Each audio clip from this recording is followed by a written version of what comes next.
It's review time. Keep it or burn it. We finished this video playthrough, which you see went really quickly. I think it was done in 10 minutes.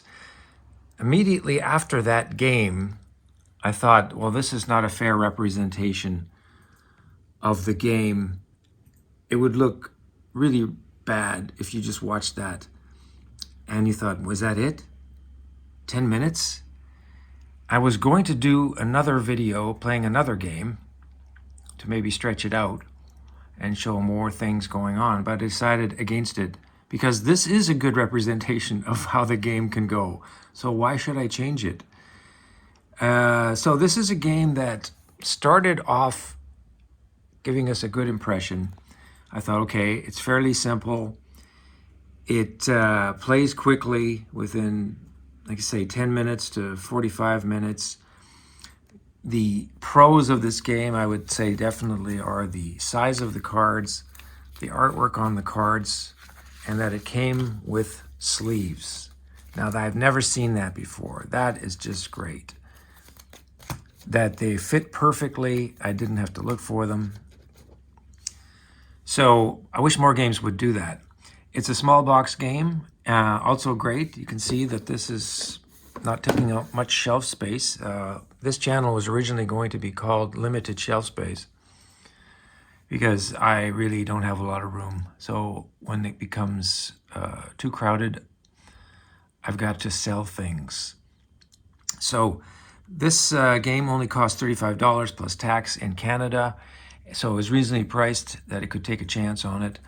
And like I say, the components are good, you know, everything's fine, the chits and all that, but that's not really why I buy games. I don't, you know, in the end, yes, I got sleeves, but I don't really care. What I was looking forward to was this being a game that was on par with Watergate from Mattias Cramer. Now that's one of our favorite two-player games. I think I gave it like an 8 or a 9 when it came out 3 years ago. I haven't played it for a while, but I'm not selling it. This one we played 4 times and we decided that was enough. So it was 2 German wins against the 2 British wins. And you see the rest of the chits here in the bag. Now, like I said, the good things are it's quick play and not complicated, but the bad things outnumber the good. And let's start with the fact that this game is random. It's really just not more than a step above playing Mensch, argere, dich, nicht, or sorry. You're just going to roll the die. What did I get? Oh, I sunk the ship. What did I get? A 2, didn't sink the ship. What did I get? A 3, didn't sink.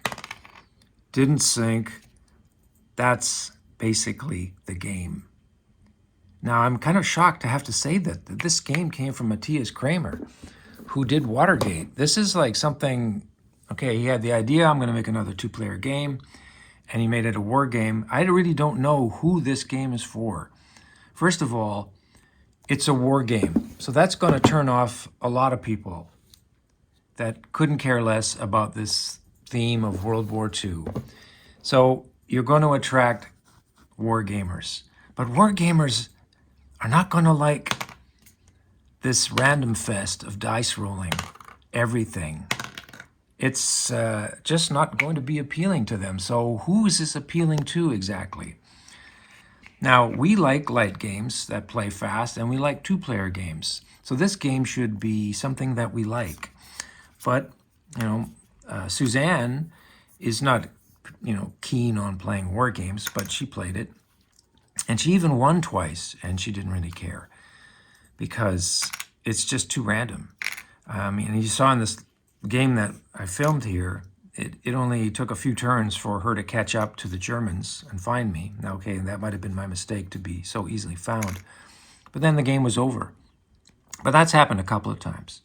So what you have is, you know, you're finishing the game and you're talking about your strategy. Well, what strategy exactly? If I'm the Germans, I won because I got 5 or 6 on the die roll, of course, adding this 2. And I just did better rolls to win. I managed to sink, 4 or 5 ships consecutively fairly quickly. And that is nothing to do with skill. That's just got to do with die rolls. And can you use your plane? So you're going to get the +2. If you're playing the game smart, you're going to always be using the plane. So adding to that.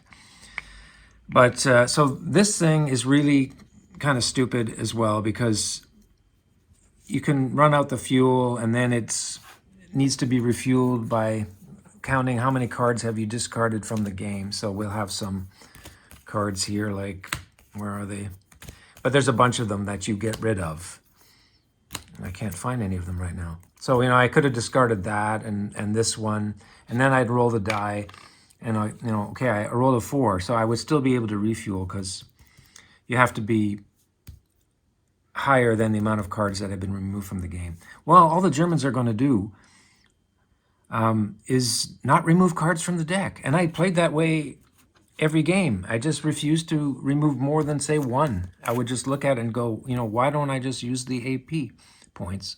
This is better than throwing the card out and risking that I don't get the plane. Because you need the plane to win on those die rolls. So it becomes really no decision space, because you're not looking at a lot of these events because you just don't care about them. You're just going, okay, that's a 3. If I have a 3 in my hand, that might be something I'm going to get rid of quickly, to use for AP points, but then I'm going to save the 5s for the final battle. So you're just hoarding cards like a squirrel. That's what I want to have in my hand when the battle comes up, is a bunch of 4s and 5s. And I'll try to keep that stuff in my hand until I'm caught by the British, in which case I have a good chance of winning that final duel that's played out on the end. And that's also just random, really. If you get caught early, you don't have the high cards. So, there might be some maneuvering around with these cards that let you do reactions and things, but it's feeling pretty minor to the game. It's almost like an afterthought compared to the way Watergate works. So I think this game is rightfully getting hammered on Board Game Geek right now with a 7.3 rating. And somebody gave it a 1. And it was funny because they said this game was like, they thought it was worse than Mensch, argere, dich, nicht, or Monopoly. That was pretty funny. But I can definitely see, because this is really the whole crux of the game, is rolling that die for Germans searching for the British boats, right? I've got my spee here, and then I'm on the boat and I'm searching, and then the British are running after me. And it's running on rails from the beginning of the game. When these boats come out here, they're always in a couple positions at the start of the game. And at first I thought they were saying, oh, you can put the spee on anywhere you want on the board. Well, there's only one logical place to put it, and that's right on the freighter. Either one of them, because you're just going to be chasing. So this is the way the game plays. I'll be on there, I'll run, I'll miss. This will automatically move one towards its destination. I will chase after it. Try again. Miss again. Then it's moving to South Africa. I'm chasing it. Miss again. So this is all that happens. You are just following the paths of the boat from one side to the other. And meanwhile, of course, the British know where you are, because you're constantly going to be attacking. There's only so many spaces you can get out of the way. So there is where they talk about the tension of the hidden movement. There's really no tension. It's just like, okay, they can get a pretty good idea of where you are, where you were. If you don't spend the action points to continue moving after a hit, then it's a little bit harder to find. But yeah, there really is no tension there. So it runs on rails from following the ships and rolling the die, and then the end game thing is also just putting out numbers. It's like, oh, the British played a 4. I played a 4. Well, in this case, it might be a tie and nothing happens. But you can't really predict what's going to happen with that as well. So, yeah, overall, I think we were disappointed. So this one is, going to be sold. And it's a shame because I kind of like the small box format. But games are running, like I say, really, really quickly, or they drag out a bit. And you really, I think maybe one time I got through all the cards and had to reshuffle them. But yeah, it's a glorified battleship. That's what it feels like to me, 321, hit. 324, miss. That's really what it feels like. So, yeah, I would recommend, unless you actually like the way that 5-minute, 10-minute game played out, and you thought that was cool, get it. But I would not recommend this game. So it's going on the for sale pile. And hopefully Cramer's next game, which is something about Russian history with Lenin, will be better. Because, he likes to use the action point mechanic. It's just not working in this game, really. I mean, it's historical. You've got this nice artwork, and you've got these, description of these cards and what these events mean in the back of the manual. And that's great, but it just doesn't feel like there's really any tension. I just, when we talk strategies, it's just, oh, I won as the Germans because I got lucky. I rolled 4 times, I got a 4 or higher, or 5 or higher.